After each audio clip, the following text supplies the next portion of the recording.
नमस्कार, जनतंत्र टीवी देख रहे हैं आप। मैं हूं आपके साथ कोमल गंगवार। बात करेंगे हरियाणा छत्तीसगढ़ की। तो छत्तीसगढ़ के मुख्यमंत्री भूपेश बघेल ने भरोसा जताया है कि हरियाणा विधानसभा में कांग्रेस विधायकों की पर्याप्त संख्या होने के कारण पार्टी के उम्मीदवार अजय माकन राज्यसभा चुनाव जीतेंगे। और बघेल ने यह भी कहा कि हम पूरी तरह आश्वस्त हैं कि आंकड़े हमारे साथ हैं। निश्चित रूप से कांग्रेस के अधिकृत प्रत्याशी अजय माकन जी की जीत होगी। बता दें कि राज्यसभा चुनाव में क्रॉस वोटिंग की आशंका के कारण 2 जून की शाम से रायपुर के एक रिसोर्ट में हरियाणा पंजाब के कांग्रेस के विधायक ठहरे हुए थे, जिन्हें चार्टर्ड प्लेन से मतदान कराने के लिए दिल्ली लाया गया। बिल्कुल आश्वस्त रहेंगे, आंकड़े पूरे हमारे साथ हैं और निश्चित रूप से कांग्रेस के अधिकृत प्रत्याशी अजय। और वहीं मोदी सरकार के 8 साल पूरे होने पर प्रदेश भर में निकाली जा रही बाइक रैली पर तंज कसते हुए कांग्रेस प्रवक्ता सुशील आनंद शुक्ला ने कहा कि देश की जनता से किया एक भी वादा बीजेपी ने पूरा नहीं किया है। ऐसे में झूठ की बुनियाद पर बाइक रैली निकाली जा रही है। भारतीय जनता युवा मोर्चा उन मुद्दों को लेकर रैली निकालने जा रही है जिन विकास कार्यों को मोदी सरकार ने किया नहीं। भारतीय जनता पार्टी अच्छी बात है, बाइक रैली निकाले, तब उसे पता लगेगा कि पेट्रोल और डीजल के क्या दाम है। जब उसे बाइक रैली निकालने के लिए बाइक में पेट्रोल डलाएंगे तब उनके अंदर ये गैरत होगा, तब उन्हें वास्तविक एहसास होगा कि आज आम आदमी कितना महंगा पेट्रोल खरीदता है। यदि भारतीय जनता युवा मोर्चा अपने रैली में जाके जनता से यह भी पूछे कि 15 लाख जो मोदी ने कहा था कि सबके खाते में आएंगे, उसका भी जवाब ले ले। विदेश से कितना काला धन आया जनता को यह भी बता दे। और छत्तीसगढ़ के 5 युवा जिन्होंने अखिल भारतीय सिविल सेवा में परचम लहराया है, वो अपने अनुभवों को साझा करने के लिए दुर्ग शहर के बीआईटी ऑडिटोरियम में मौजूद रहे। इस कार्यशाला में उन्होंने अपने अनुभव साझा करने के साथ प्रतिभागियों के प्रश्नों का जवाब भी दिया। ये पहला ऐसा मौका था जब छत्तीसगढ़ के 5 टॉपर अपनी रणनीति साझा करने के लिए एक साथ एक ही जगह पर जुटे थे। यूपीएससी में 45वें स्थान पर चयनित श्रद्धा शुक्ला, 51वें स्थान पर चयनित अक्षय पिल्लाई, 199वें स्थान पर चयनित पूजा साहू, 254वें स्थान पर चयनित अभिषेक अग्रवाल और 216वें रैंक पर चयनित दिव्यांजलि जायसवाल ने अपना अनुभव साझा किया है।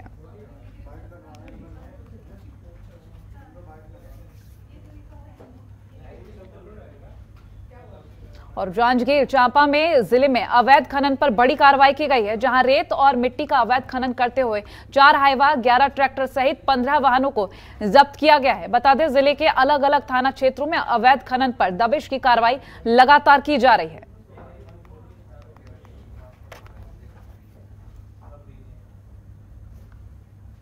तो 4 हाईवा, 11 ट्रैक्टर समेत 15 वाहन जब्त किए गए हैं। जांजगीर के चांपा से ये खबर आप तक पहुंचा रहे हैं।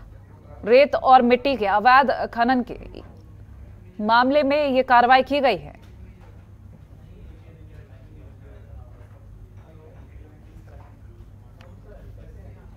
अभी कलेक्टर महोदय के निर्देश पर जिला खनिज अन्वेषण द्वारा पूरे जिले के सभी क्षेत्रों में लगातार जो है खनिज खनन कर रहे वाहनों की जांच की जा रही है। आपका सिरी एंड पामगढ़ थाना क्षेत्र में रात्रि के दौरान ये जो है गश्त रात्रि को किया गया। रात्रि के दौरान जो 9 वाहन जो है खनिज मिट्टी और मुरुंग के अवैध उत्खनन परिवहन में लिप्त पाए गए और उनमें से 7 वाहन श्रीनारायण थाना में और 2 वाहन को पामगढ़ थाना में पुलिस अधीक्षक रखा गया है।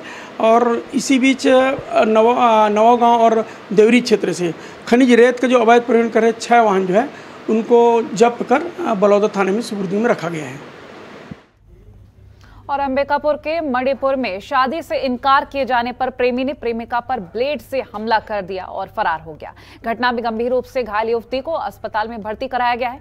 वारदात की जानकारी के बाद आरोपी की तलाश में जुटी पुलिस ने चंद घंटों में उसे गिरफ्तार कर जेल भेज दिया है।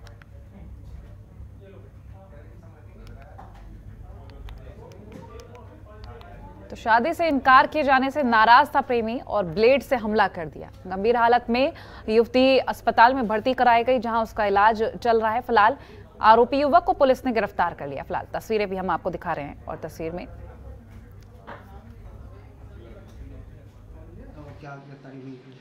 जी कल 8/6/22 को शाम 8 बजे करीब सूचना प्राप्त हुई थी कि एक युवक ने एक युवती का धारदार हथियार से गंभीर चोट पहुंचाया है, जो इलाजरत है जिला चिकित्सालय में।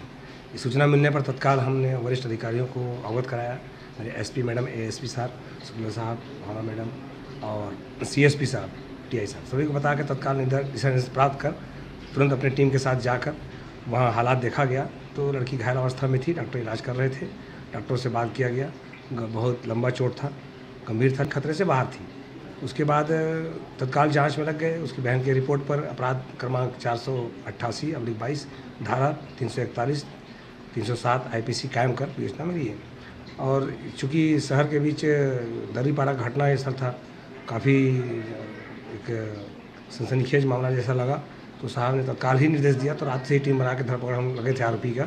आरोपी ज्ञात था और पूर्व प्रेम प्रसंग का मामला समझ में आया।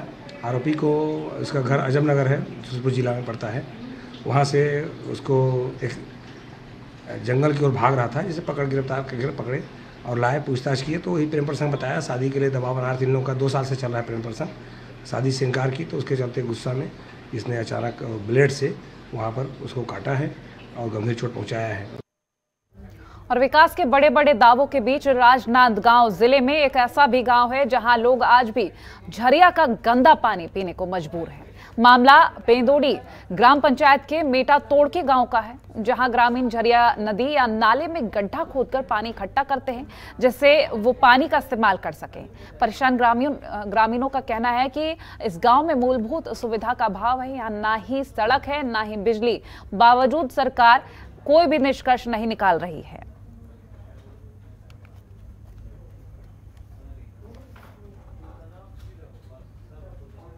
बताया उसने ना 1967 में मैं बैठे हूँ सर। सरकार बाकी हम मन ला कोई ध्यान नहीं दे, ना रोड की सुविधा, ना पानी की सुविधा, ना कोई स्कूल की सुविधा। मतलब 60-70 परिवार यहाँ है, 10 घर है तो परिवार तो 70 है, तो बाल बच्चा पूरा ऐसा ही अंधेला में चल रहा है। नदी का पानी पीने को मजबूर हैं ग्रामीण। बता दें, इस तरह के हालात यहां पर हो गए हैं कि नाले के पानी को गड्ढे में खोदकर इकट्ठा करते हैं, जिसके बाद वो इसका इस्तेमाल करते हैं। आज़ादी के 75 साल बाद भी इस गांव का विकास नहीं हुआ है। लोग इसी तरह से मजबूर हैं। जरा आप ये देखिए किस तरह के हालात हैं यहाँ के, और लोग किस तरह से मजबूर हैं इसी पानी को पीने के लिए। सरकार का इस ओर कोई ध्यान है या नहीं, लेकिन ये लोग तो वाकई में काफी ज्यादा परेशान। संवाददाता मनमोहन नेताम हमारे साथ जुड़ गए अधिक जानकारी के लिए। मनमोहन, इतने साल हो गए, आजादी के 75 साल हो गए, लेकिन इस गांव का कोई विकास नहीं दिख रहा। लोग इस तरह से नाले का पानी इकट्ठा करके उपयोग में ले रहे हैं। सरकार की तरफ से कोई कदम क्यों नहीं उठाया गया? बिल्कुल कोमल, ये छत्तीसगढ़ के राजनांदगांव जिले की यह तस्वीर जनतंत्र टीवी के माध्यम से सामने आया है। और बता दूं कि कोमल, जिस राजनांदगांव जिले में पूर्व मुख्यमंत्री डॉक्टर रमन सिंह 15 साल प्रदेश में मुख्यमंत्री थे, और उस जिले का यह जो दुर्दशा है, कहीं ना कहीं उस स्थान के यह दुर्दशा वाली तस्वीर सामने देखी जा रही है। सबसे बड़ा सवाल तब खड़ा होता है कोमल की जब केंद्र सरकार जल जीवन मिशन चलाने की बात करती है और ग्रामीण स्तर में जिस तरीके से तस्वीर देखी जा रही है, लोग झरिया का पानी पीने को मजबूर है, वो भी कुआं खोद के पी रहे हैं। तो कहीं ना कहीं आजादी के इतने साल बाद यह तस्वीर सामने देखी जा रही है, तो यह सरकार के लिए सबसे बड़ा शर्मनाक बात भी है। और सबसे बड़ा सवाल तब खड़ा होता है कोमल की जब दूरस्थ क्षेत्र में, आदिवासी क्षेत्र में इस तरीके की तस्वीर सामने निकल के आती है और सरकार विकास की बड़ी बड़ी बात भले करती हो, लेकिन इस तरीके की जो तस्वीर सामने आती है, जो आदिवासी अंचल के लोग हैं वो झरिया खोदते हैं और झरिया का गंदा पानी पीते हैं, जिसके बाद बीमार भी होते हैं। और कोमल, एक बात बता दूं कि हजारों आदिवासियों की इसी तरीके से गंदा पानी पीने से मौत होती है। तो यह सबसे बड़ा सवाल खड़ा होता है और कहीं ना कहीं इस ओर सरकार को भी ध्यान देना चाहिए। मनमोहन, यहाँ पर अगर हम बात करें प्रशासनिक अधिकारी या नगर निगम की तरफ से कुछ किया जा रहा है क्या? क्योंकि जाहिर सी बात है, इतने सालों बाद भी यहाँ कोई सुधार नहीं है।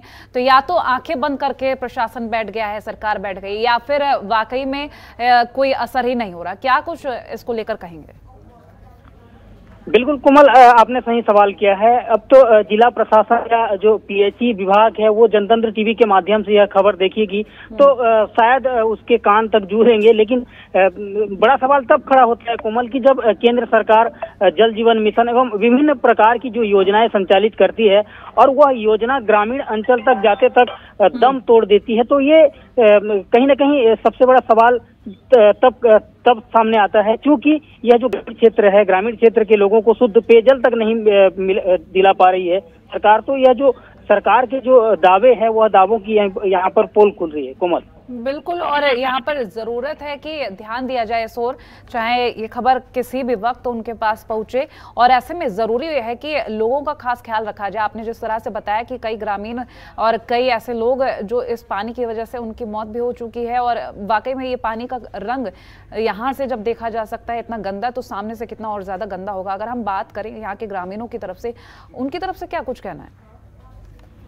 बिल्कुल कोमल, छत्तीसगढ़ के ग्रामीण बहुत ही भोले भाले और सरल स्वभाव के रहते हैं और वो अपने हाल में ही जीते हैं। चूंकि हम बस्तर की बात करें, चाहे सरगुजा की क्षेत्र की बात करें, तो यहाँ के जो आदिवासी हैं वो शासन प्रशासन से बिल्कुल कट जाते हैं और उन्हें पता भी नहीं होता कि सरकार किस तरीके से व्यवस्था देगी, किस तरीके से सरकार की योजनाओं का वो लाभ ले सके।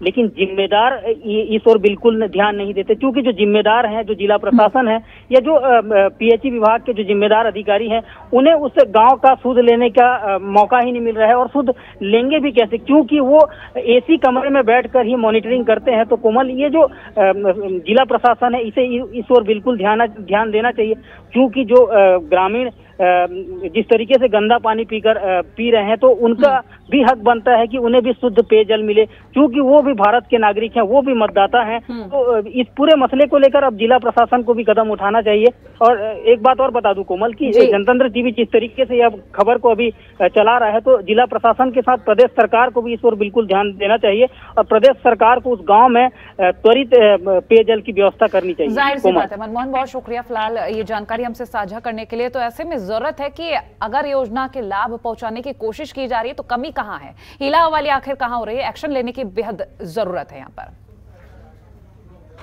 और खबर रायगढ़ से है, जहां दहशत फैलाकर लूटपाट की नियत से उड़ीसा के आए हुए 3 बदमाशों को पुलिस ने गिरफ्तार कर लिया है। बता दें, पुलिस के आरोपियों के पास से 2 पिस्टल, 2 मैगजीन, 5 जिंदा कारतूस समेत कई सामान बरामद किए गए। दरअसल इन बदमाशों को बीते कई दिनों से लगातार शिकायत मिल रही थी, जिस पर कार्रवाई करते हुए पुलिस ने तीनों बदमाशों को घेराबंदी कर गिरफ्तार किया है।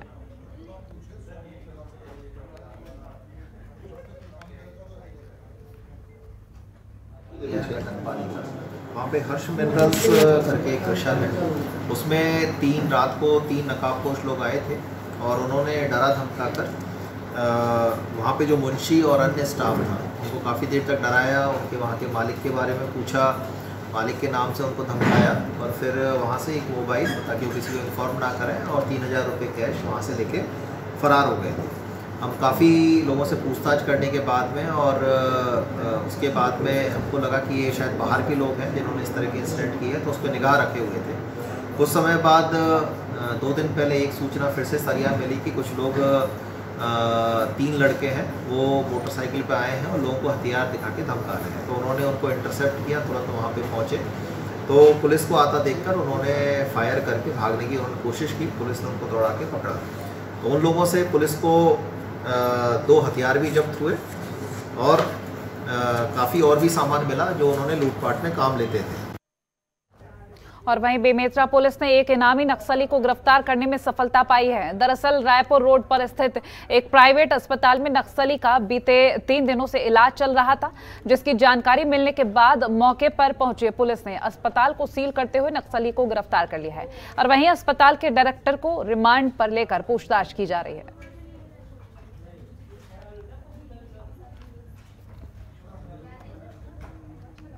सूचना के आधार पर पुलिस विभाग के द्वारा यहाँ पे इनामी नक्सली का इलाज करते हुए पकड़ा गया और क्योंकि अस्पताल प्रबंधन द्वारा दूसरे नाम से इनामी नक्सली को भर्ती करके इलाज किया जा रहा था, इसलिए AK हॉस्पिटल बेमेतरा को सील किया गया।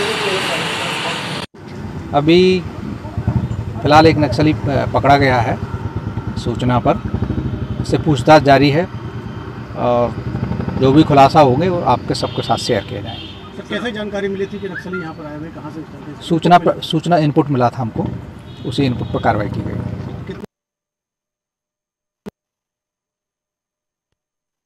नामी नक्सली को गिरफ्तार किया था। बता दें, निजी अस्पताल में इलाज करा रहा था। सूचना के बाद पुलिस अस्पताल पहुंची और अस्पताल के डायरेक्टर से पूछताछ लगातार जारी है।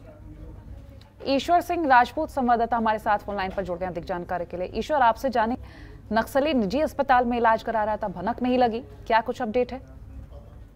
देखिए, मैं बता दूं कि एक ही हॉस्पिटल है, ये रायपुर रोड पे है, जहाँ पे नक्सली करीबन 7 तारीख को यहाँ बेमेतरा आए हुए थे अपने इलाज के लिए, पेट के दर्द के नाम से। लेकिन यहाँ पे अधिकारी या किसी को भी कोई भनक नहीं पड़ा हुआ था। अचानक ही रायपुर का टीम को पता चलने के बाद यहाँ पर एसपी को सूचना दिया गया कि यहाँ पे नक्सलवादी यहाँ पे है।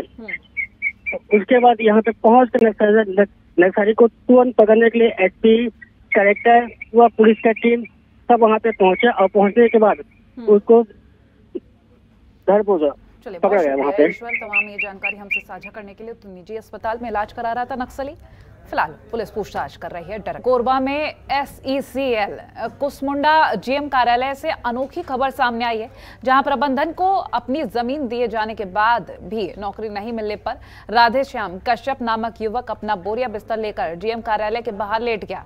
गांधीगिरी करते हुए उसने बताया कि प्रबंधन उसे पिछले 22 सालों से नौकरी के लिए घुमा रहा है। कई अधिकारी बदल गए लेकिन उसकी नौकरी की फाइल आगे नहीं बढ़ी। ऐसे में नौकरी नहीं मिलने से वो काफी ज्यादा परेशान है।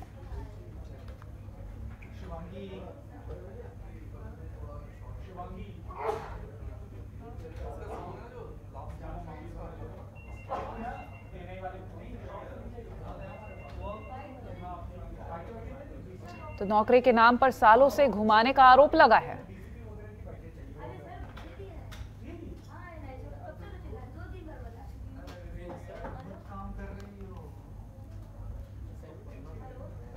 और 2018 से आंगनबाड़ी कार्यकर्ताओं ने सीएम भूपेश बघेल से अपनी सेवाओं को सरकारी सेवाओं में तब्दील करने की मांग की थी। बावजूद अब तक उस पर सुनवाई नहीं हुई है। ऐसे में आक्रोशित कार्यकर्ताओं ने हड़ताल शुरू कर दी। और इस बीच हमारे ब्यूरो चीफ जरीन सिद्दीकी ने आंगनबाड़ी कार्यकर्ताओं से बातचीत की और उनकी समस्याओं को जाना है।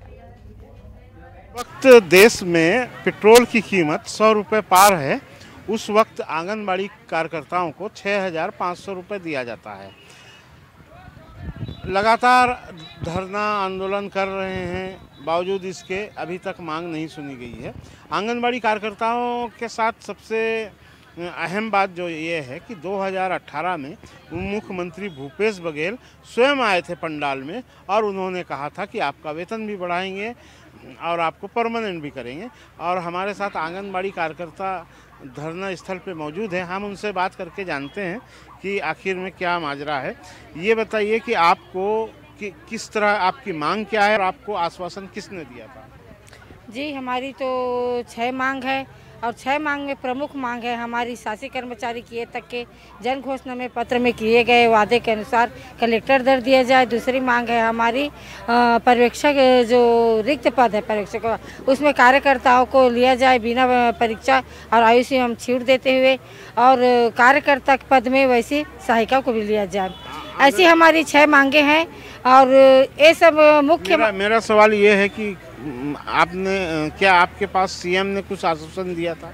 जी बिल्कुल, 2018 में सीएम ने हमारे हड़ताल चली हुई थी तो उसमें आए थे, हमारे पंडाल में सीएम भी आए थे, मतलब, और उनके पापा भी आते थे और बोलते थे कि बिल्कुल आप लोग की मांग पूरी हो जाएगी और बिल्कुल जायज़ मांग है। ये रमन सरकार को तो आप लोग की मांग को पूरा कर देना चाहिए। ऐसा करके अगर हमारी सत्ता आती है तो बिल्कुल आप लोग की मांग को पूरा करेंगे, वो भी 10 दिन के अंदर। ऐसा करके उस वक्त दौर चुनाव का था और चुनाव के दौर में मुख्यमंत्री ने वादा कर लिया था, रमन सरकार को कटघरे में भी घेरा था। बावजूद इसके आज आंगनबाड़ी कार्यकर्ता कितनी तादाद होगी आपकी? जी, हमारी 1.5 लाख की संख्या है पूरे प्रदेश यहाँ में। पे कितने आए हैं? ये हमारी आज कल के 2 दिन के महापड़ाव में। नंबर आप आंगनबाड़ी कार्यकर्ता कितने आए थे? उसी को बता रही सर, आंगनबाड़ी कार्यकर्ता ही सहायिका है, हम लोग 2 जने आए। एक हेल्पर होती है, एक टीचर होती है ICDS। तो धरना स्थल में हमारी कल की संख्या थी 70,000 की संख्या थी, जो शासन ने देखी हुई चिलचिलाती धूप में हम लोग यहाँ पर बैठे हुए थे अपने दुख और तकलीफ पीड़ा को लेते हुए, लेकिन यहाँ पर जगह भी नहीं पूर रहा था। तो बूढ़ा तालाब गार्डन में आधे थे, लाखे नगर में थे, पुरानी बस्ती में आधे, इंडोर स्टेडियम में, ऐसे करके 1.5 लाख कार्यकर्ता हैं, 70,000 धरना स्थल पे आए थे। तो ये कहना ठीक नहीं होगा कि सरकार तक बात नहीं पहुंची है। सरकार तक बात पहुंची है। आंगनबाड़ी कार्यकर्ता चिलचिलाती धूप में धरना दे रहे हैं। अब देखना ये है कि सरकार इनकी मांगे कब तक मानती है। इनका ये भी कहना है कि जब तक मांग पूरी नहीं होगी तब तक वे धरना स्थल पे बैठे रहेंगे। तमाम आंगनबाड़ी कार्यकर्ता, मैं अपने सहयोगी से चाहूँगा कि दिखाएं कितनी बड़ी तादाद में यहाँ बैठे हुए हैं। खाना भी हो रहा है, लोग थक के बैठ भी गए हैं। कुछ महिला कार्यकर्ता नींद के आगोश में भी जा चुकी हैं। बावजूद इसके सरकार, देखना अब ये है कि सरकार कब तक मांग सुनेगी। आप कितने दिन से आई हैं? सर हम लोग 2 दिन से हैं हम वहाँ पड़ाव में। कहाँ से आई हैं? हम लोग जसपुर जिला से हैं सर। जसपुर। और आप? हम लोग धमतरी जिला से हैं, 2 दिन से आए हैं सर। धमतरी, जसपुर, सारे कोई छत्तीसगढ़ से दूर दूर से यहाँ पे आंगनबाड़ी कार्यकर्ता मौजूद हैं। निश्चित तौर पे इनके साथ जो कमिटमेंट मुख्यमंत्री ने किया था, अब ये चाहते हैं कि वो पूरा हो। देखना ये है कि कितने दिनों में पूरा होता है, क्योंकि पूरा तो होना ही है, क्योंकि आने वाला चुनाव भी नज़दीक है। अपने सहयोगी आरिफ तंजीन के साथ मैं जरीन सिद्दीकी, रायपुर से जनतंत्र टीवी के लिए। फिलहाल इस बुलेटिन में इतना ही। खबरों के लिए बने रहिए जनतंत्र टीवी के साथ। नमस्कार। खबरों के निष्पक्ष विश्लेषण के लिए सब्सक्राइब करें Jantantra TV and press the bell icon. Never miss any update.